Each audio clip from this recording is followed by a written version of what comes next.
أعوذ بالله من الشيطان الرجيم. بسم الله الرحمن الرحيم. يقول الحق سبحانه وتعالى في محكم تنزيله: لسان الذي يلحدون إليه أعجمي وهذا لسان عربي مبين. صدق الله العظيم. إن الحمد لله نحمده ونستعينه ونستهديه ونعوذ بالله من شرور أنفسنا ومن سيئات أعمالنا. إنه من يهد الله فلا مضل له ومن يضلل فلن تجد له وليا مرشدا. وأصلي وأسلم على خير من هدى الناس رحمة العالمين سيدنا محمد وعلى آله وصحبه أجمعين. أيها الأحباب الكرام، أحييكم تحية الإسلام الخالدة وأتمنى لكم دوما أن تكونوا في أمان الله وحفظه. ها نحن بحمده تعالى نلتقي في الحلقة رقم 115 في برنامج مع اللغة العربية من قناة سلام الإعلامية المباركة، ودوما أرجو لكم الصحة والعافية والستر في الدارين بحمده تعالى.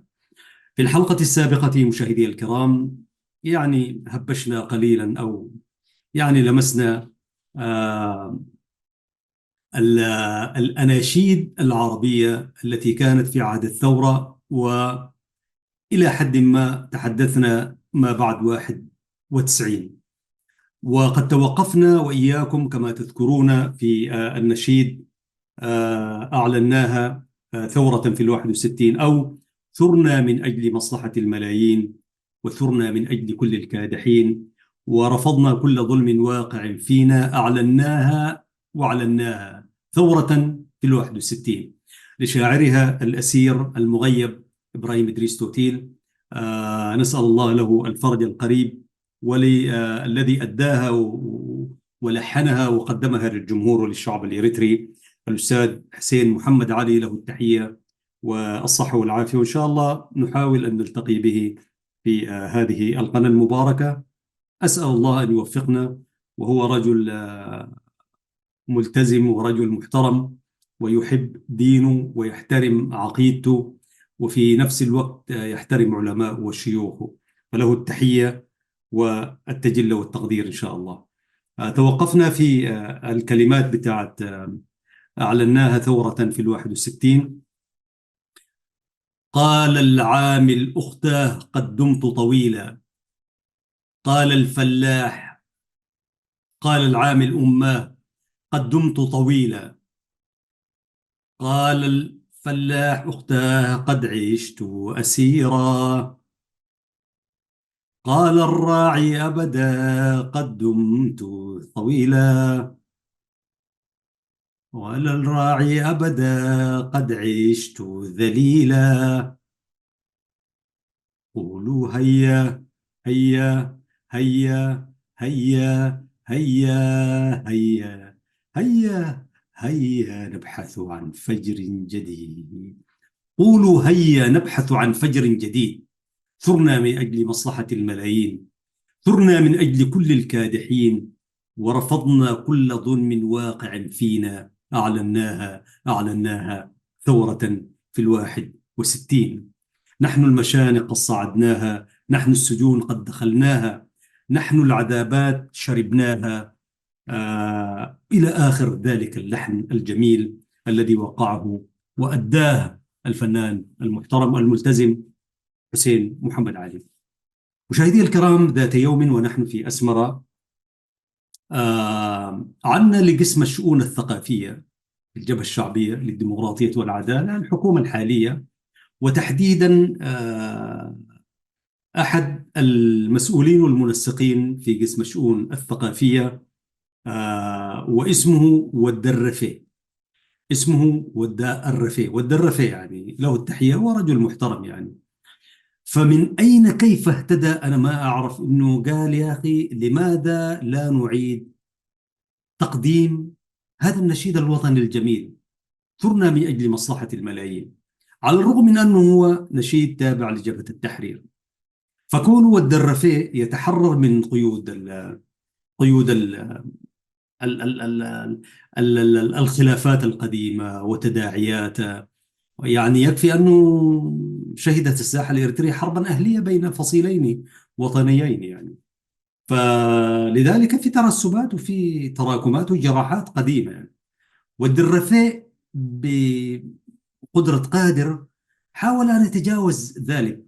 أنا في تصوري الذي يعرف تعامل الجبهة الشعبية مثلا أو التنظيم الحاكم مع التاريخ، آه، يفكر 1000 مرة قبل أن يطرح مثل هذا الكلام، لأنه يمكن أن يحسب عليك 1000 حساب. بمعنى أن تقول لماذا لا نعيد ونقدم النشيد الذي كان لدى جبهة التحرير، وكأنك تعيد التاريخ.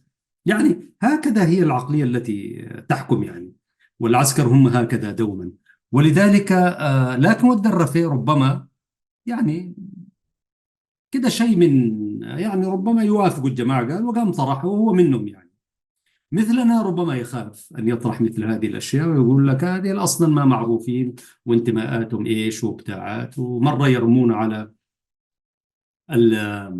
الاتجاهات الإسلامية، والحمد لله أنا أعتز بذلك جدا. وقالوها لنا نحن في المكاتب كمان يعني. أنتم يعني سبحان الله، أحد الزملاء يعني دون أي تردد قال أنتوا جيتوا دار تعملوا شريعة يا تعمل شريعة، وأنتوا امتداد للمشروع الحضاري السوداني وزملاء معنا في عفاه الله وسامحه الله يعني. وأنتوا أصلا حركة جهادية، والله أنا للتاريخ أقول ذلك. وزملائنا معنا في الإعلام ويعرفوا نحن يعني صحيح نعم نحترم عقيدتنا. إذا كان احترام العقيدة يصنفك، ربنا قال لنا وجاهدوا في الله حق جهاده هو اجتباكم وما جعل عليكم في الدين من حرج ملة أبيكم إبراهيم هو سماكم المسلمين، ربنا أمرنا يعني. وإذا كان إنه احترامك للدين، احترامك للعقيدة، وتصلي وتصوم وتحترم رجال الدين وتتردد على المساجد ولا تجلس تلك الجلسات المعروفة يعني، إذا كان ده كله يصنفك على أنك أنت مسلم جهادي متطرف، فلنكن يا أخي، يا ليتنا كنا ذاك يعني. فنحن لا نستطيع أن نطرح مثل ذلك، يكفي أننا يعني بس كنا نجاهد في الله والوطن حق جهادي بأضعف الإيمان وفي نفوسنا الذي كنا يعني نشرحه. والله هذه مثل هذه المناظر وهذه الأشياء أنا كنت أظهر بها في التلفزيون الإريتري، ولله الحمد من قبل ومن بعد. يمكن أنا أول واحد في التلفزيون الإريتري ظهر بلبس جلابية وعمة والحمد لله يعني. التاريخ يحفظ لنا ذلك. ولم يعني لم أقرأ نشرة أخبار بالذات في شهر رمضان المعظم والمبارك والمناسبات الدينية كلها الثلاثة بالنسبة لنا نحن كمسلمين، الفطر والأضحى والمولد النبوي الشريف، البلاد تحتفل به وهو عيد رسمي يعني. وهذه واحدة من حسنات حتى على الرغم من أن الخلاف موجود، لكن في إريتريا والله يعني كوننا نحتفل به عشان نثبت أشياء أخرى. آه، يعني أنا أؤيد الاحتفال بالمولد في إريتريا تحديدا يعني لتوازنات وقضايا أخرى. أبعد من ذلك حتى في أعياد الإخوة المسيحيين أخواننا الشركاء، شركاء الوطن، ما أكثر أعيادهم طبعا لأنه الطوائف كثيرة يعني، هنالك زي 5 6 أعياد سنوية يعني. حتى في هذه كنت أتعمد وألبس اللبس الجلابية أو سديري وسواكني وحتى الأناشيد الوطنية التي قدمتها من كلماتي وألحاني وأدائي كذلك وتوزيعي كنت أشرف بها وأتشرف بها وألبسها، كنت بظهر بهذا لأهداف يعلمها الله. وأنا ذات يوم أذكر على هامش المقابلة يعني على هامش هذه الحلقة قدمت نشيد للعلم، ثم قدمت نشيد للشهداء. فذات يوم وأنا داخل إلى مسجد الخلفاء الراشدين الذي بني عام 1900 لشيوخه ولبناه وبناته ومؤذنيه وأئمته لهم كل التحية والتقدير يعني. فذات يوم وأنا داخل على المسجد لصلاة من الصلوات الخمس، فأوقفني أحد الشيوخ، والله لا أتذكر اسمه، أحد الشيوخ الكبار المعروفين،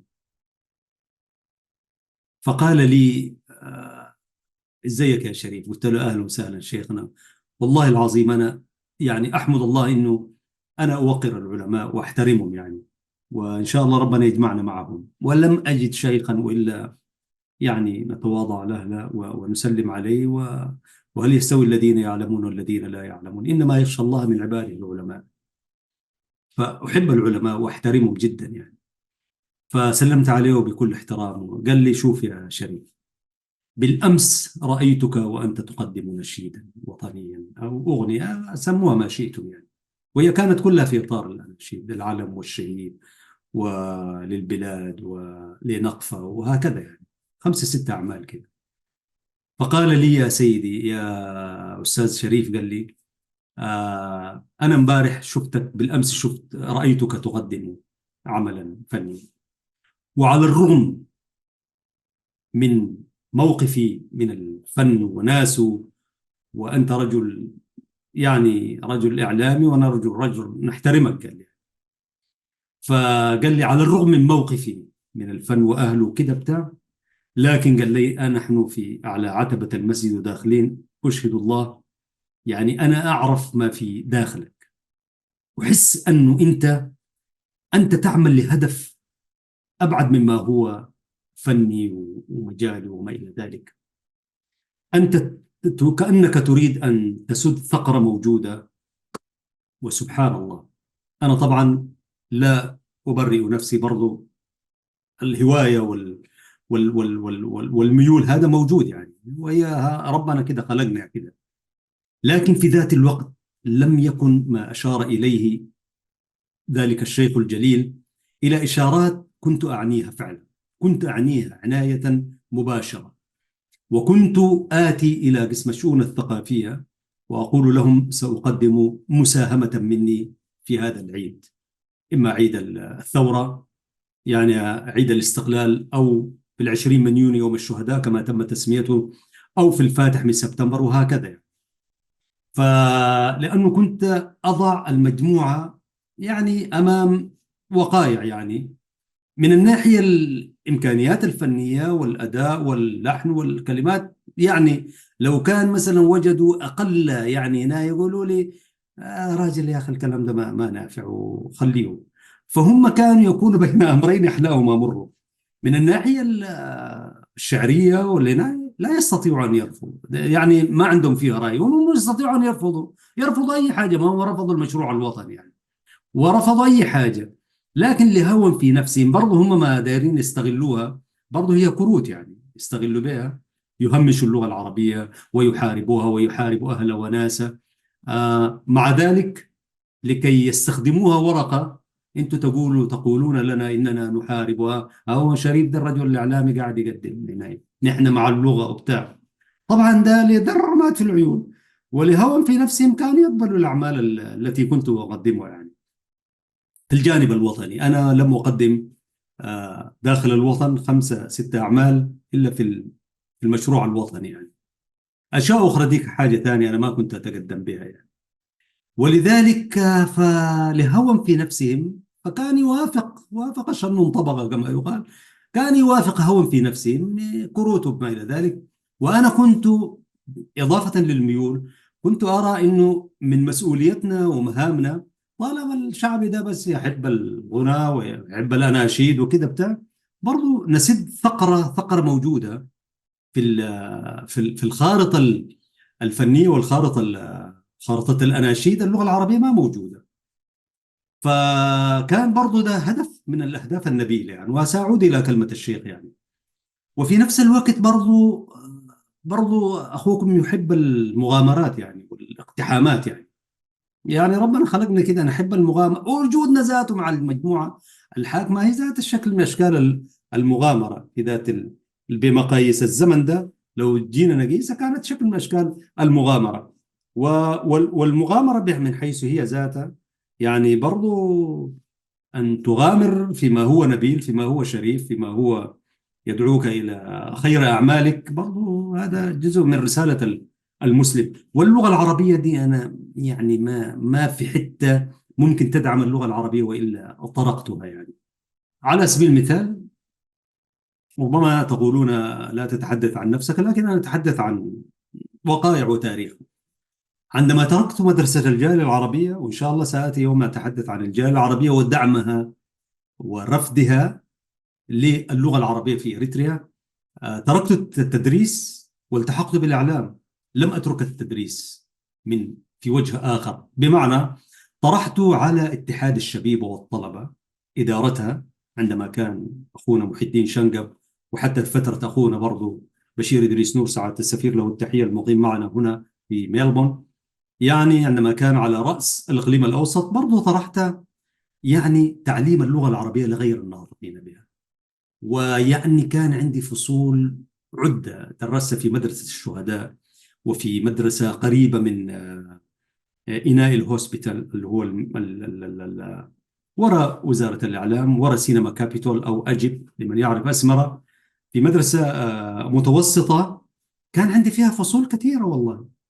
وكنت يعني ربنا مسخر لنا هذا الزمن والحمد لله، يعني اشتغل في إذاعة وتلفزيون والجريدة والترجمة والجانب الفني والبرلمان والتدريس باللغة العربية وترجمات هنا وهناك في الوزارات، وبرضو از انتربريتر يعني في مؤتمرات وكده.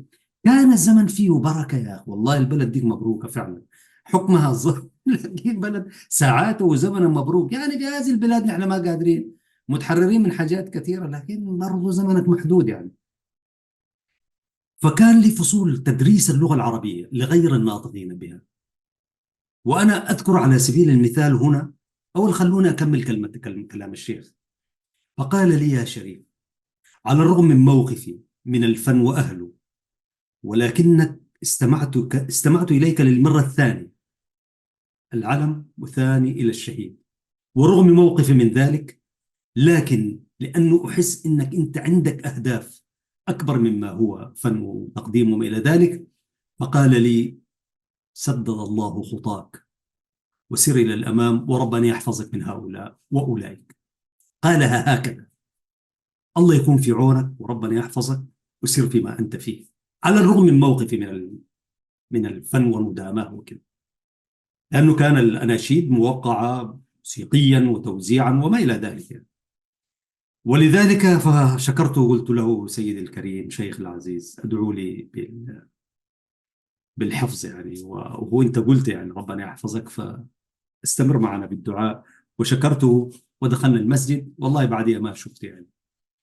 فأعود إلى علاقتي بالتدريس باللغة العربية. يعني أنا في الإعلام برضو كان عندي فصول في التدريس قبل أن أذهب إلى وزارة الإعلام كذلك، وأنا في جدة، وأنا مدرس في الجالية العربية. كلها كانت سنة واحدة، يعني فترة عام كانت 6 إلى 7 أشهر. وأنا مقيم في جدة. الشباب الموجودين في جدة من أخواني الجبرتة وغير الجبرتة ومن الساهو كان شوية، فطرحوا علي أن أدرسهم اللغة العربية بعد صلاة الفجر مباشرة في المسجد. فقبلت مقابل شيء يعني رمزي كده يعني. قبلت والله، ما كنت التفت هنا، لكن يعني برضو كانت تساعدني شوية. فحاجة رمزية يعني. على الشهر يدفعوها كده، كانت ما أعرف 5 بر. أيام البر. آه والله البر كان فيه برا، كان فيه برا كبيرا يعني. فما عارف الواحد كان يدفع بالشهر 5 ولا حاجة، بين 5 من 4 إلى 6 بر فقط يعني. وكانت الدراسة يوميا، يعني بعد الفجر مباشرة ندخل إلى المسجد في هنا. عددهم ما كان كثير يعني. فاستمرت الفصول وبادي أدرسهم بقواعد والنحو وكذا. أحب اللغة العربية، هذه اللغة يعني مش عملناها عشان هنا، والله عملناها كرسالة. وهذه اللغة سنتمسك بها إلى أن يأخذ الله أمانته يعني. لا تلمني في هواها، ليس يرضيني سواها، لست وحدي أفتديها، كلنا اليوم فداها، إلى آخر الكلام الجميل الذي قاله الشاعر. فعموما استمريت في التدريس، ولكن بينما نحن في التدريس هكذا خفت انه، لانه يعني استشفيت انه في مجموعه بدات تتابع يعني.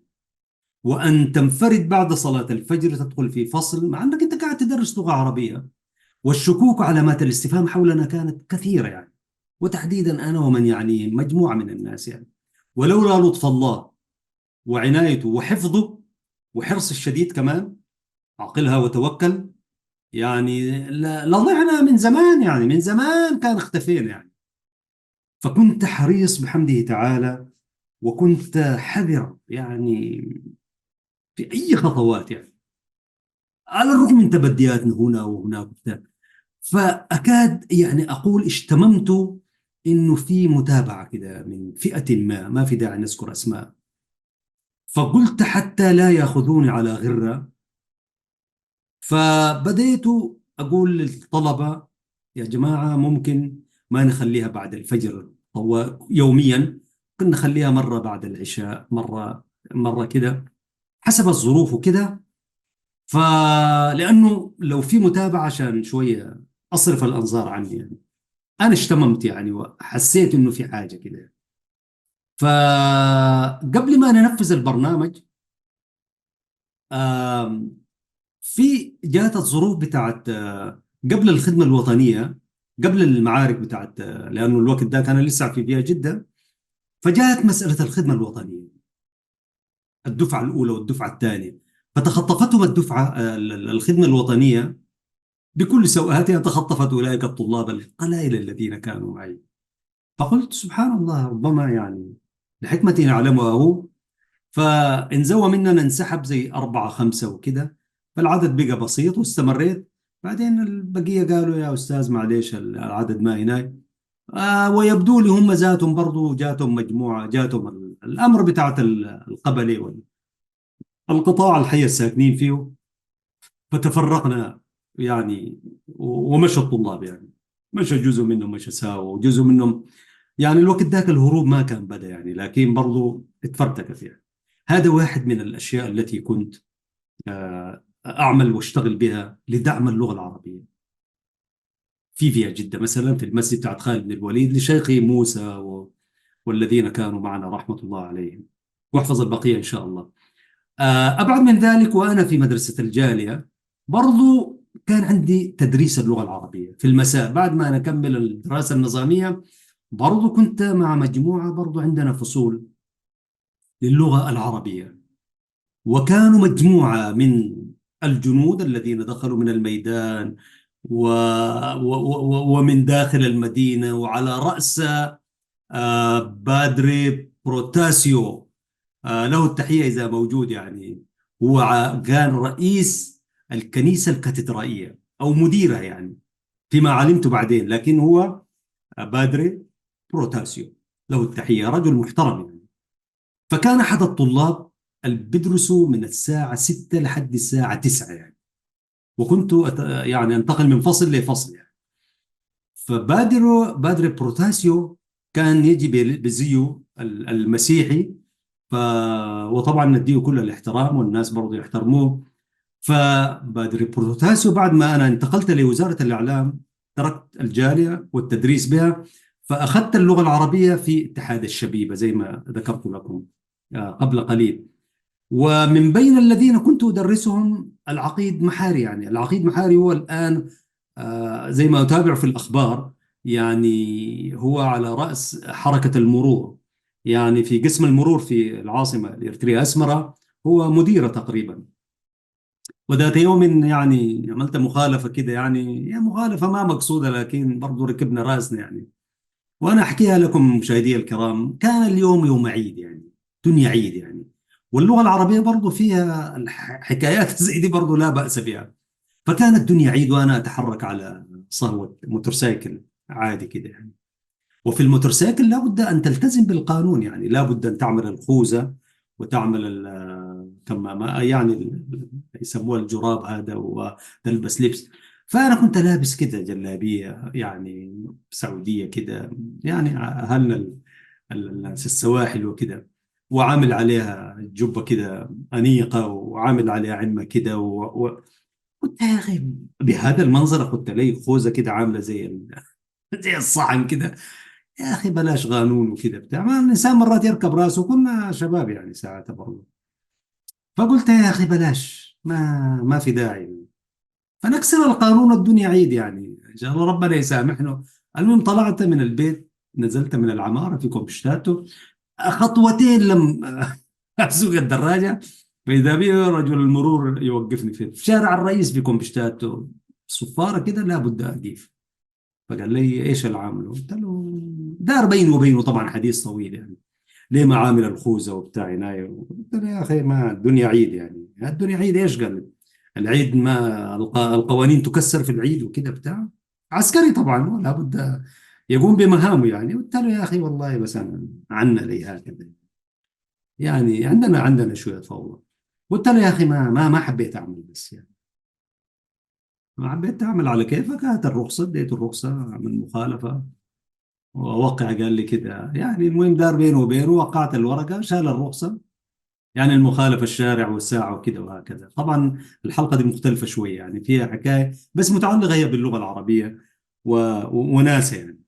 فأخذت المخالفة الورقة وشال الرخصة. طبعا لابد أن أذهب إلى مكتب المرور، وإلا حتكون مخالفة أنت تقود دراجة بدون رخصة يعني.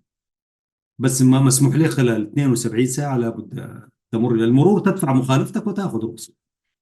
وأنا داخل إلى حركة مكتب المرور في أسمراء، فإذا به أرى في وجهي مباشرة العقيد محاري، الذي كان في يوم من الأيام طالبا معي في مدرسة الجالية، في المدرسة المسائية، ويدرس اللغة العربية، ألف باء تاء ثاء جيم وهكذا.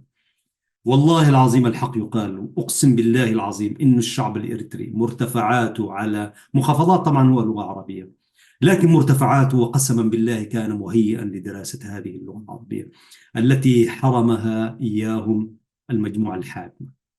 رئيس الكاتدرائية بادري بروتاسيو طالب. وهذا تخيل هذا العقيد ده، عقيد محاري له التحية والاحترام، طالبا برضو معي. وكان كتار يعني، الفصل كان فيه 60 70 واحد يعني، مدرسة رجال يعني. فقال لي اهلا استاذي ممري كميل غاد عنكو عبد حمد بتاع، اهلا كورونيل معاري كميل له وكذا بتاع، احترامات شديده يعني.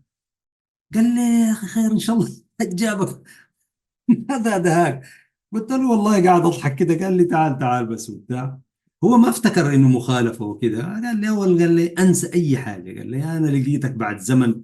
والله العظيم هذا التدريس وهذه اللغه وقسما بالله فيها اشراف امور يعني. مش لانها انقذتني من مخالفه، في ناس معلمين، في ناس يعني ادوهم بيوت يعني، حكايات كثيره يعني. يعني طلابهم لانه كانوا بيدرسوهم، والتدريس فيه يعني فيه قيم مثلى.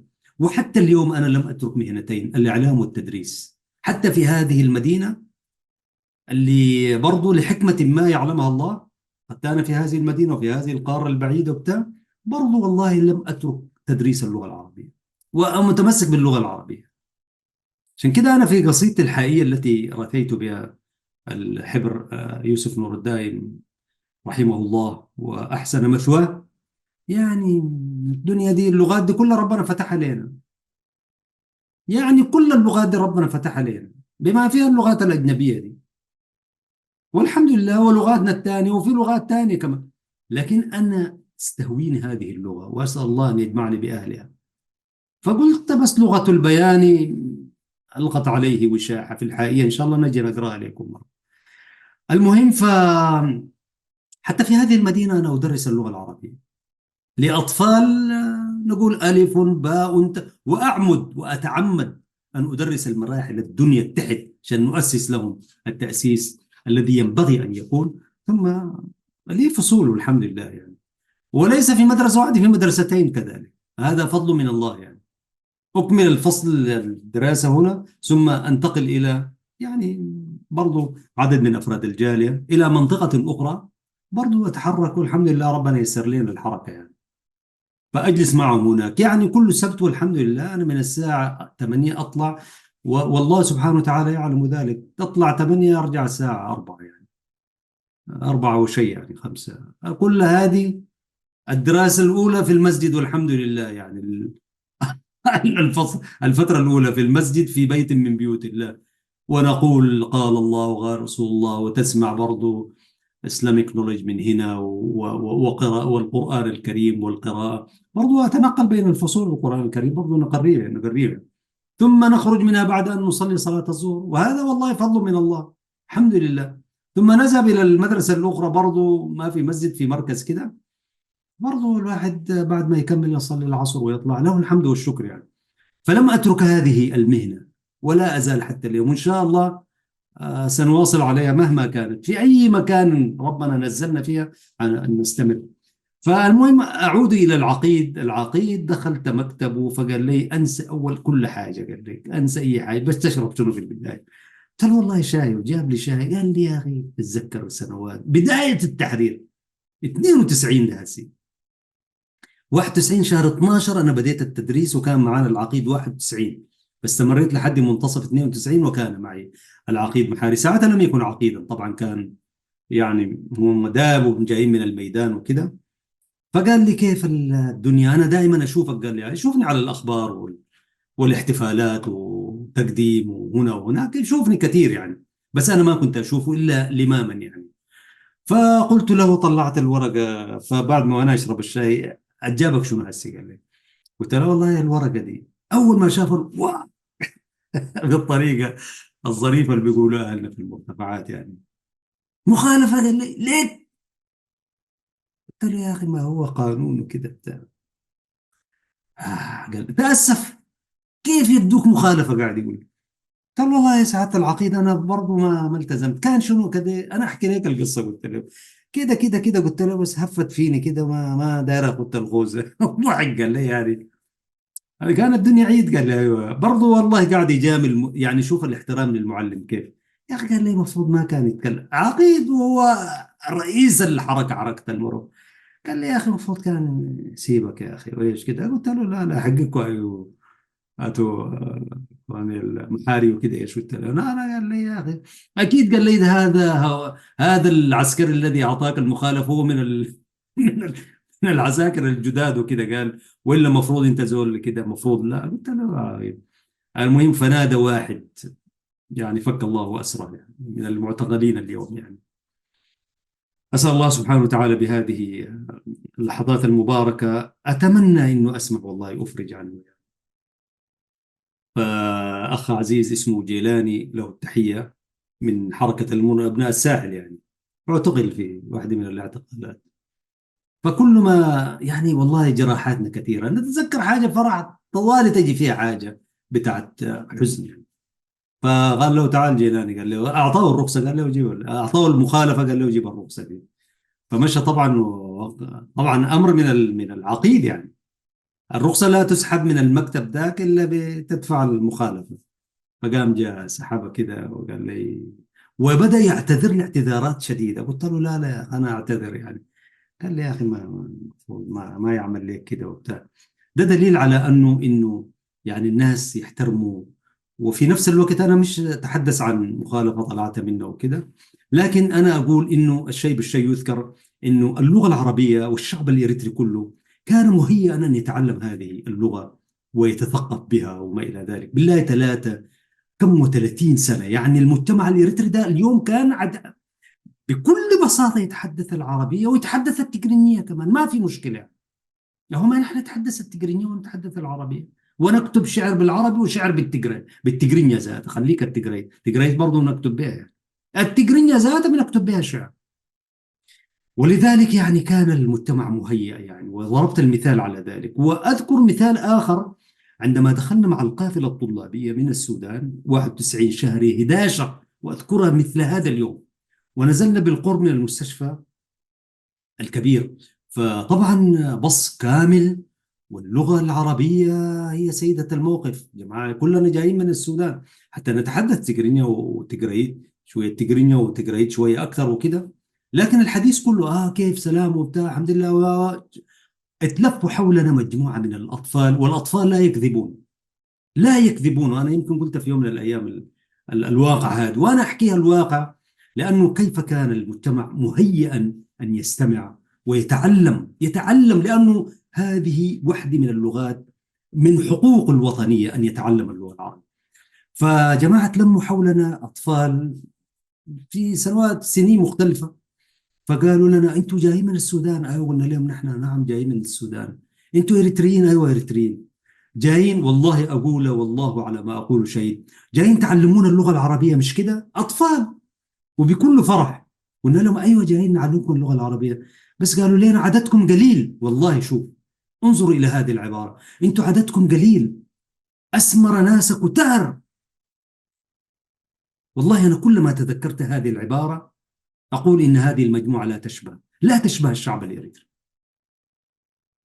فقالوا لنا يا جماعة المفروض يجي عدد أكبر من كده، لأنه السكان أسمر كتار والدايرين يتعلموا اللغة العربية عدد هائل. فقلنا لهم إن شاء الله إن شاء الله، وانشغلنا طبعا قاعد ننزل الشنط وسحرتنا أسمر بجماله ودخلنا على العصير كده يعني، في وقت الأصيل يعني. فقعد نتبرز في المدينة وجماله. مدينة لقيناها مدينة طاهرة، مدينة جميلة، مدينة نظيفة. 91 مدينة لقيناها يعني تكتسي حلة من الثلوج، من الرذاذ المتساقط بالليل. الصباح نجي نشوفه نحن عيوننا ما شافت ثلوج وما شافت، شوف الثلج ده وشوفه نهبشه كده، وجاي من السودان الحريق. حيث قال يعني لا تحسبوا أن بالسودان منصرفا عن العروبة زور، ذلك الخبر تجري العروبة في أنفاسهم لهبا، فهم بما صهرتهم نارها سمر، كما قال الأستاذ فرج الطيب رحمة الله عليه. فجايين صهرتنا تلك النار وجايين سمر يعني. فلاقينا البرد ده طبعا، والشمس لم يعني شمس الحرية جات، لكن الشمس العادية دي ما كانت تطلع علينا شهر 11 طبعا. ال ال ال ال ال ال الخريف والربيع برضو، الشتاء داخل في البلد، والشمس دي بس منتظرين تطلع. وكانوا جماعة كده يعني محتاجين للشمس، لأنه عدد مننا أصيبوا بالملاريا ونحن جايين وعلى الطريق، وأذكر هذه المسائل من نافلة القول يعني. فمحتاجين للشمس، لأنه أنت في مضرب ملاريا دار ليك يعني هناك. فنقول يعني الشمس تطلع كده كالعروس وتتوارى خجلا وتنزوي يعني في وسط الغمام يعني. فأول ما تطلع الشمس نقول فلان أيوة تعال تعال يا أخي الشمس طلعت، بس يقعد كده مسكين تعبان كده بتاع. فإذا بها تدخل الشمس هادئة وخفيفة، ونحن طبعا جاي من الشمس دي. فأذكر يعني شوف الشعب الإريتري، أعود إلى مسألة اللغة العربية. فكان الشعب مهيأ، وما يعني ما مشيت أي محل في أسمرة في ذلك العهد وإلا يعني بس يعرفوك أن تتحدث اللغة العربية، ها كيف تمام، كيف الحال وبتاع، ويحاول ياخذ منك كلام ويتكلم وكده. لكن كل ذلك كسرت النصال على النصال زي ما قال الشاعر، واستخدمت فيها كل أدوات التدمير والحرب لمحاربة اللغة العربية في إريتريا، من عقولة ومعلميها وناسا وشيوخا ودعاة وشعراء وكده بتاع، لحد الشعب الإريتري هذا كله يعني حرم من تلك الحقوق. وأنا والله دائما أقول يعني، وأضرب مثال دائما، حديث أدلى به صحفي ساميل قبر أدوناي موجود في الوزارة اليوم، وأسلم عليه وأحييه يعني. وأنا أضرب المثال باللغة العربية في إريتريا، يعني كيف حوربت آه بالذات فترة ما بعد 91. ساعتها كان الوزارة على رأسها براخي قبر سلاسي الذي انتقل يعني، وهو كان أحد المجموعة الجي 15 يعني. أنا لا ما داير أسيس هذه الحلقة، ولكن ما هي السياسة؟ السياسة ما هي إدارة شؤون الناس، وبتلك السياسة أداروا لنا مسألة اللغة العربية. واللغة العربية في إريتريا حق، وأحد الثوابت والمبادئ الوطنية يعني. ومن أجل ذلك نحن نهبش من هنا وهناك، وعلى خفيف والله على خجل يعني. فعقد لنا معالي الوزير براخي قبر سلاسي يعني اجتماع روتيني في الوزارة.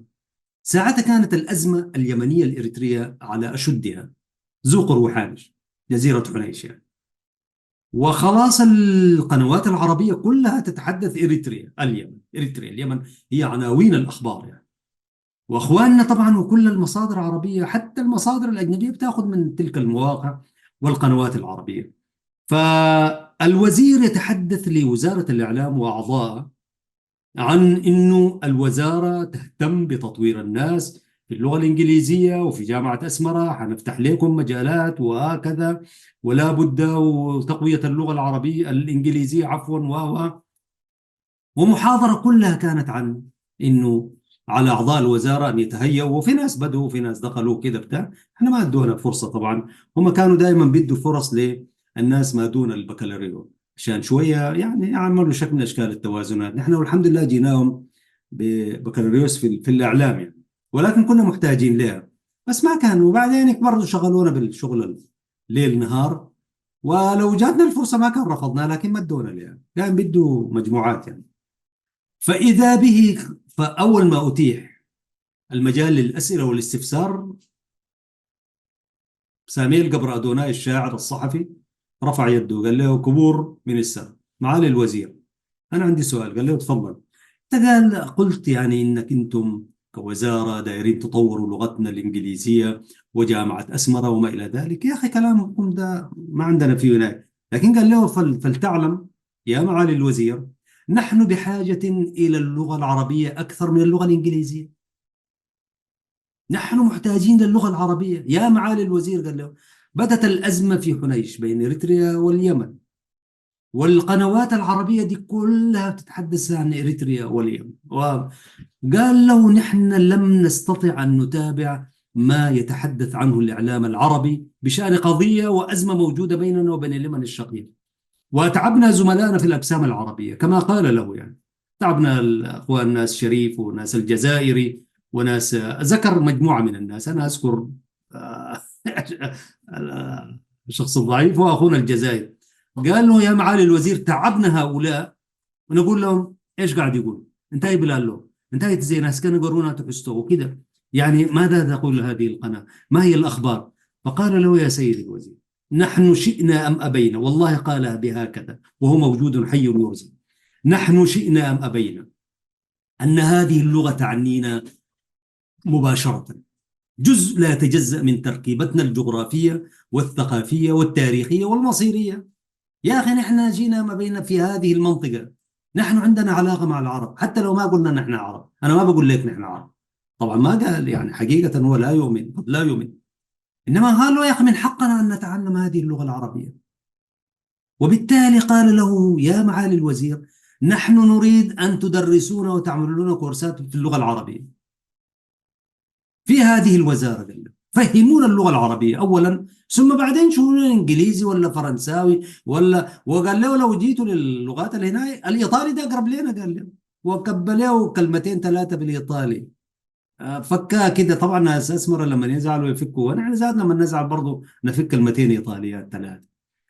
فطبعا الوزارة، والله شهادة لوجه الله، الوزارة كلها صفقت، وكنا عدد يعني قرابة ال 800 900 واحد يعني، قاعة هنا ملانة. فصفقوا تصفيق. الوزير عاين كده براق قبل سلاسي، أدرك أن هذه رغبة جامحة ورغبة صادقة لدى يعني.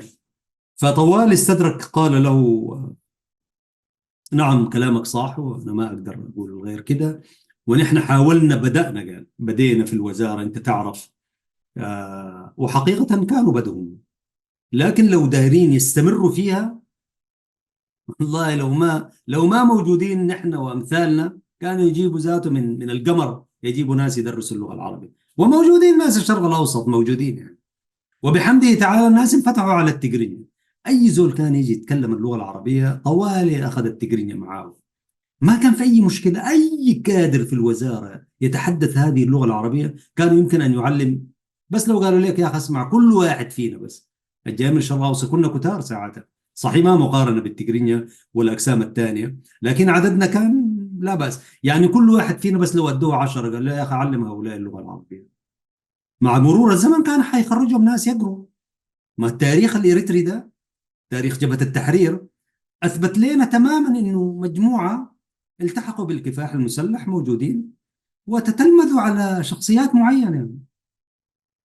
وشخصيات اليوم كوادر جبهه التحرير ما عندهم مشكله مع اللغه العربيه واللغه التقرينيه. الثقافه العربيه يسمع التقرينيه ويتكلم، ما في الترجمات يعني، اي زول يجي يتكلم باللغه الدائره. الا في هذه المجموعه الحاكمه حاربت اللغه العربيه حرب شعواء وعن قصد واصرار يعني، ونفذت برنامجها يعني. ولذلك لو بس كل واحد فينا علم 10 واحد، الوزارة كم لحد ما طلعنا منها 17 سنة اشتغلنا، كنا حنخرج عدد هائل. لكن على العكس، كل الذين دخلوا بثقافة عربية أول استعجموا ثم والذي لم يستعجم طار، والذي لم يطر يعني غيبوه ورا السجون ورا الهنا، ومن رحل من رحل وتغير وافرنقعوا. وأنا ذات يوم ذكرتها كانوا هناك، فأين هم الآن؟ يعني عدد هائل من الكوادر العربية اللي كانت موجودة في الوزارة بقدرة قادر افرنقعوا. ولذلك برضو دي وحدة من الوقائع التي تؤكد أنه المجتمع، وأعود لكلمة الوزير، المجتمع كان مهيأ لتعلم اللغة العربية، كان عنده استعداد، لأنه هو يتماهى مع تاريخه وواقعه وثقافته.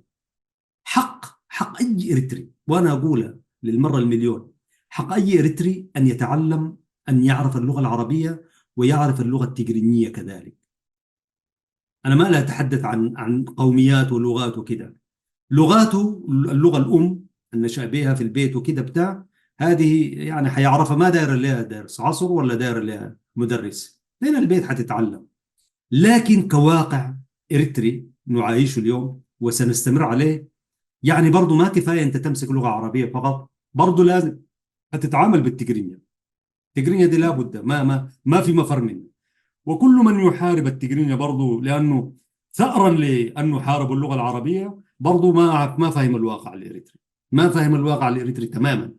ولذلك شئنا ما بين، عشان كده أجدادنا العلماء، أجدادنا الأذكياء السياسيين حسموا علينا في الخمسينات، قالوا اللغتين الرسميتين العربية والتجرينية والله لهم كل التجلي والتقدير. حسموها قبل كم؟ قبل كم و70 سنة، قبل 71 سنة تحديدا يعني. في البرلمان أقر اللغتين الرسميتين العربية والتجرينية للشعب الإريتري، بمعنى مدارسنا كانت تسير على هذا النهج. وكل الذين يعني تتلمذوا ودرسوا اللغة العربية في إريتريا في الزمن قبل المجموعة الطاغية الحاكمة اليوم، يعني الناس اللي درسوا في الأربعينات والخمسينات عندما غادروا والله كانوا يتولوا أعلى المناصب وأعلى الوظائف في شركات دول الخليج وغيرها، لأنه كانوا عالمين باللغة العربية. طبعا جاءت معها اللغة الإنجليزية بدل الهناي وخرجوا. وكل المعلمين الذين ألتقيهم أنا كان مدرس ودرس اللغة العربية في إريتريا، واللغة العربية كانت بسيطة ساعتها.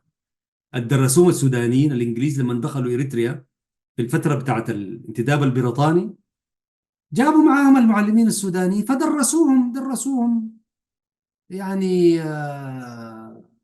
الكتب في المرحلة الأولية يعني.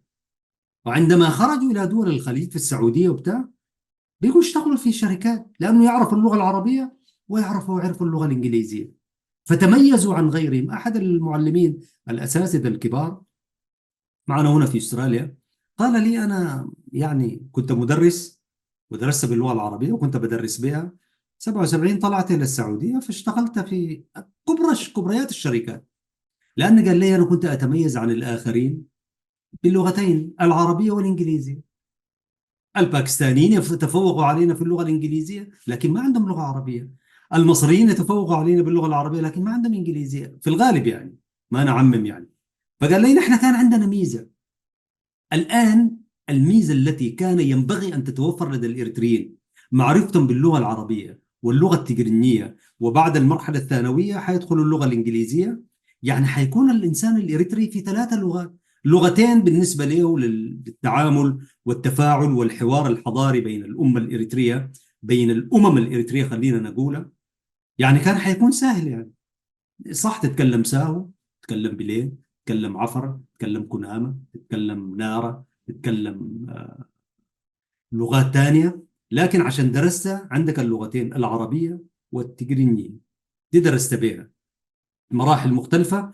ثم تأتي اللغة الإنجليزية، أنت رجل ما عندك أي مشكلة لو خرجت داخل البلد تشتغل، ولو قعدت داخل البلد تشتغل. لكن الناس ما دايرين الناس تشتغل. فالحقوق، وبقينا الآن بقينا مجتمعين شئنا ما بين، بل تطرفنا. هنالك من سل سيفه على محاربة اللغة العربية بكل أبعاد الدينية والثقافية والحضارية وما إلى ذلك. وعلى النقيض طوالي في الطرف الآخر قال طالما ذا سل سيفه أنا أسل سيفين يعني. يقول لك لا للتقريمية، نعم لا نؤمن بالحاجة اسمها التقريمية. ده كله طبعا الآن في احتراب ثقافي حقيقة يعني، احتراب ثقافي. هذا الاحتراب الثقافي ممكن يدخلنا إلى مسألة لا تحمد عقباها. ولذلك فاقدين الحوار، الحوار الوطني ليه لماذا مفقود؟ ولذلك أنا قلت في يوم من الأيام مسألة الترجمة دي حاجة يتحدث عنها. نحن الآن أصبحنا بحوجة ماسة، وكنا سنستغني عن تلك الترجمات يعني. لكن الآن في فاقد اتصالي وفاقد حواري في المجتمع الإريتري. هنالك من يفكر ويكتب باللغة العربية، الذي يقرأ التجرينية ويفكر بها ما عارف إنه بتاعت العرب ده قاعد يفكر في شنو ويعمل في شنو، والعكس كذلك. ولذلك ما في حوار.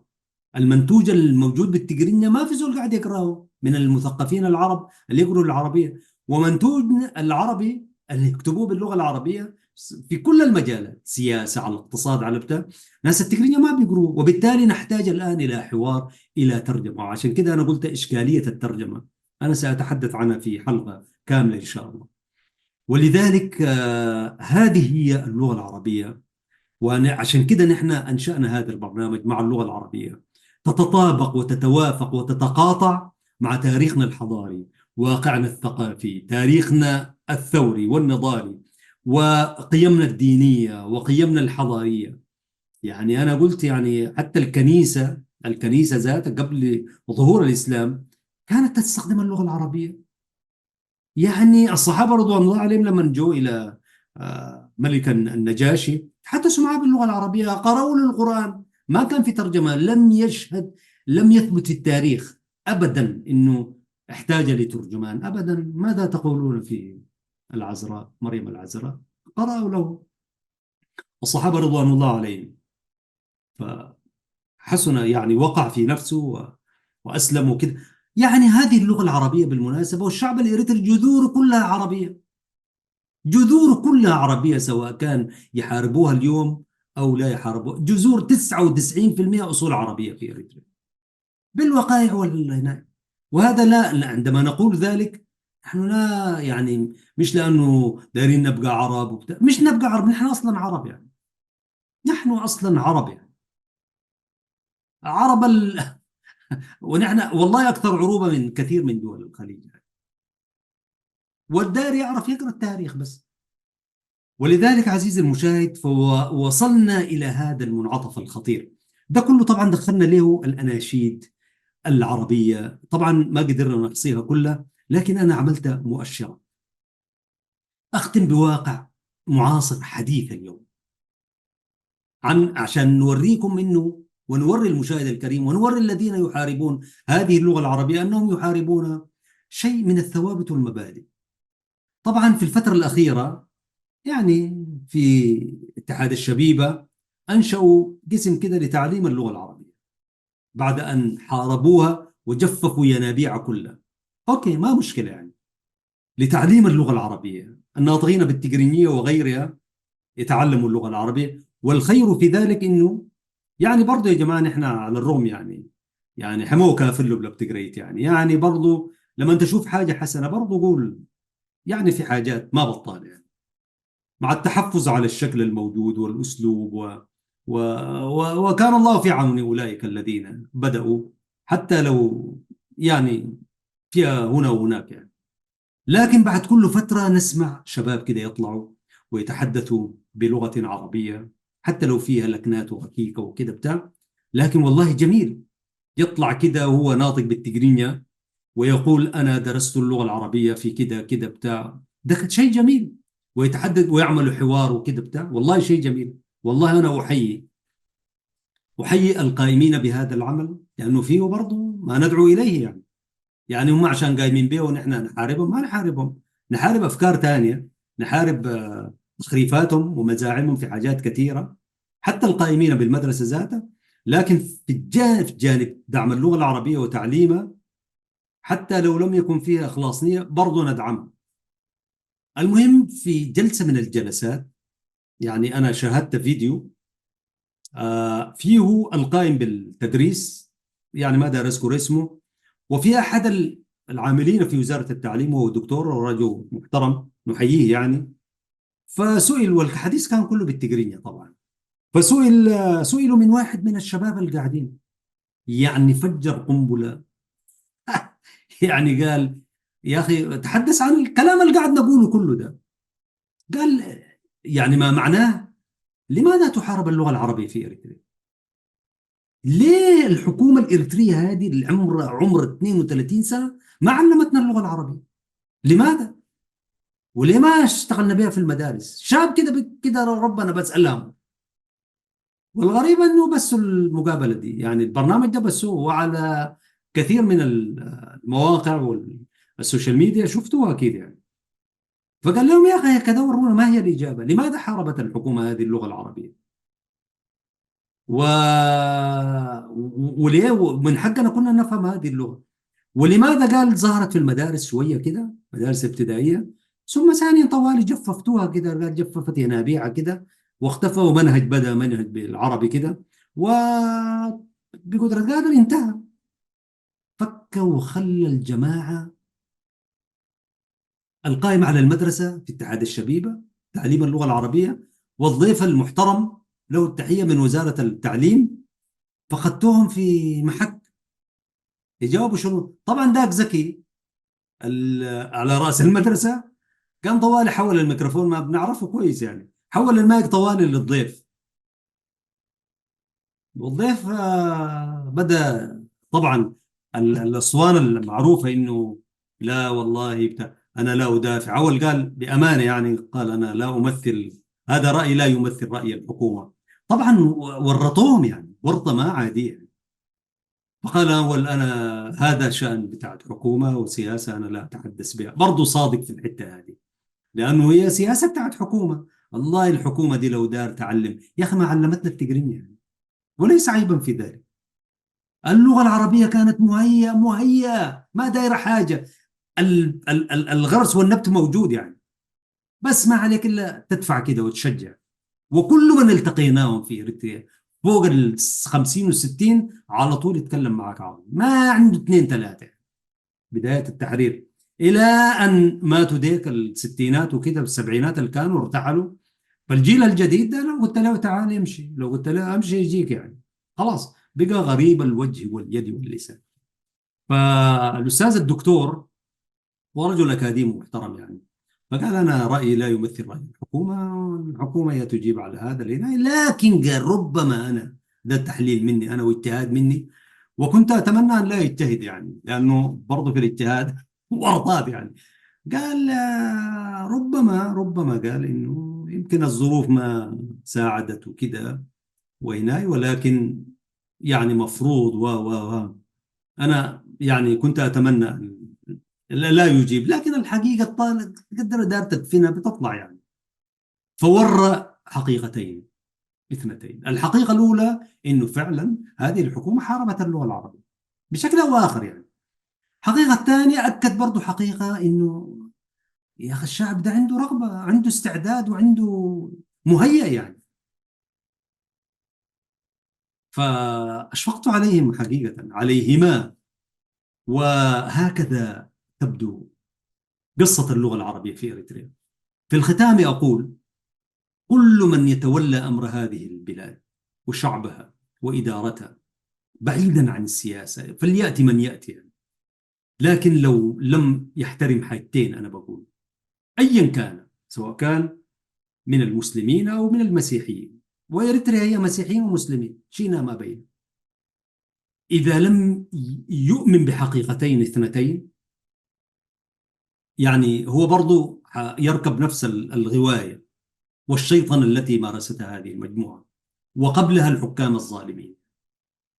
الحقيقة الأولى أن هذا المجتمع متدين، أول حاجة متدين، دين إسلام ومسيحي. ما بتحترم الحاجتين ديل والله حتى لو قعدت 100 سنة لن تستمر. فاحترام، وأنا لما نقول مش مجرد معرفة، هسي الفرعون الحاكم بأمره وزبانيته ما عارفين إنه المجتمع ده مجتمع متدين؟ عارفين. لكن احترام وإيمان والعمل على احترام عمليا.